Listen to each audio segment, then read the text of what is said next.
whatever's going on in your marriage, it's a direct result of one or both of you not understanding, not appropriating the realities here in this text.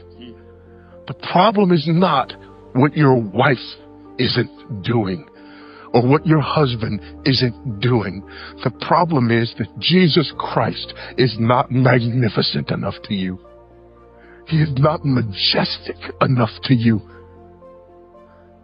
And above all else, He is not sufficient for your egocentric, narcissistic, sinful, fleshly desires.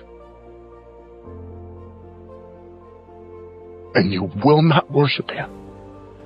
You refuse to.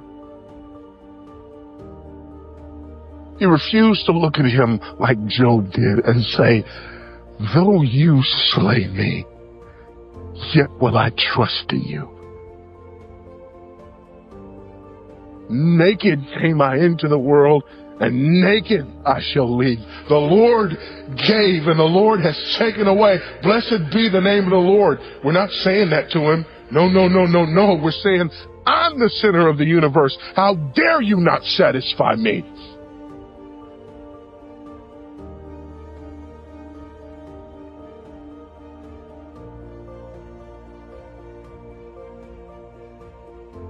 How dare you allow me to live in difficulty and discomfort? After all I've done for you.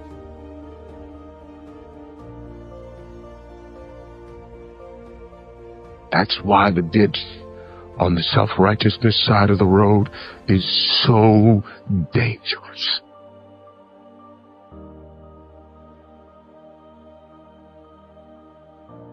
We think far too much of ourselves and far too little of Christ. He is to be adored. He is to be worshipped. He is to be magnified. He is to be loved. And once we understand that our relationship with our spouse is a means through which we do that,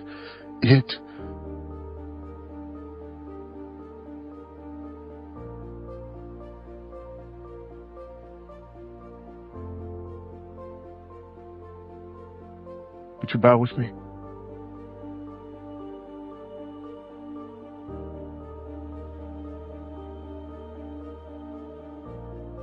And as we bow before the Lord, I know beyond a shadow of a doubt that there are those of you in this room right here today who have said, I am done.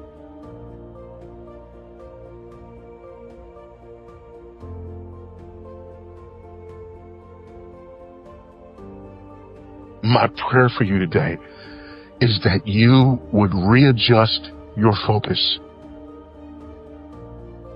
readjust your gaze, and gaze upon the majesty and magnificence of Christ.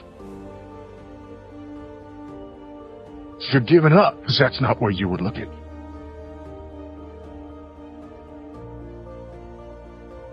You're giving up because your focus is not on the indicatives.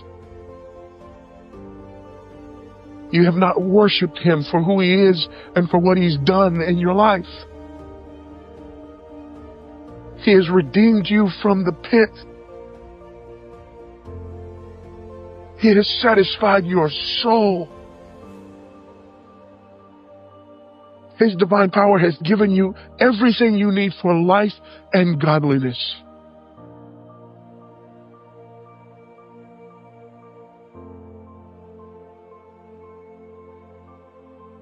And yet you have chosen to focus your gaze on the imperfections of one who was never intended to be perfect.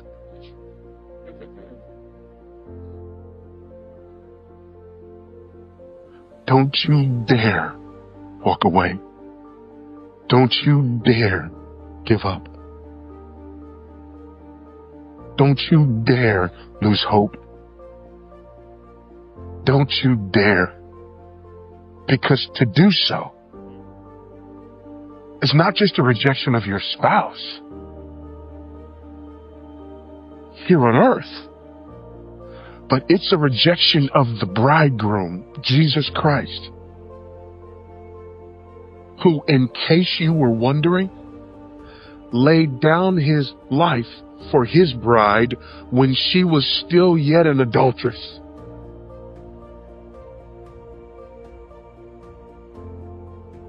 And is in the process of sanctifying her, though she still from time to time wanders off pursuing other lovers.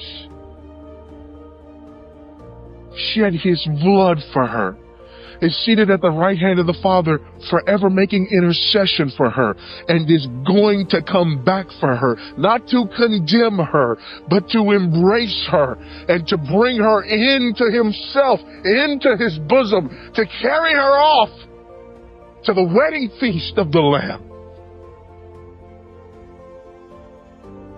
Not because she is worthy and she has satisfied him in every regard, but in spite of the fact that she is not and she cannot.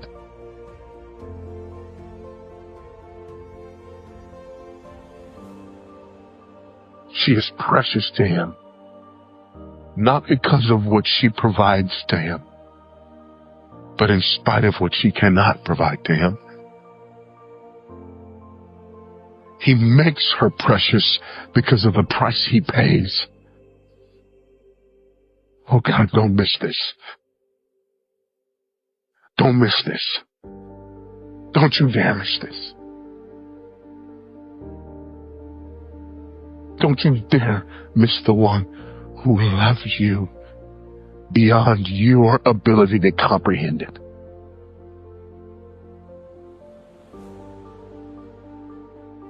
Father, as we bow before you, we recognize, acknowledge, and confess our unworthiness.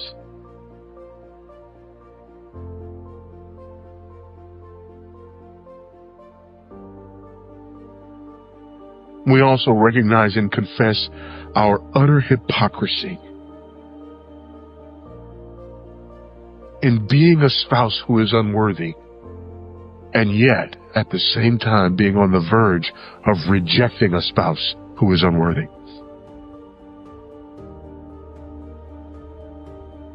May we fix our gaze upon the magnificence and the majesty of Christ, trusting you to work in us both to will and to do your good pleasure. Rejoicing in the indicatives of Scripture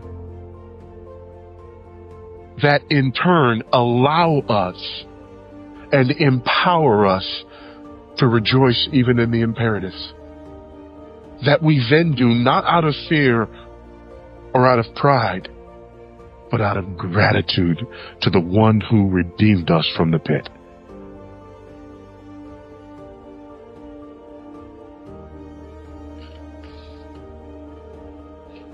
Help us to hear and to heed what you say to us today. And bring glory to yourself through our lives. We pray. In the name of the magnificent one, the majestic one, the bridegroom, the lover of our souls, who died to redeem us and lives to reclaim us. In Jesus' precious name we pray. Amen.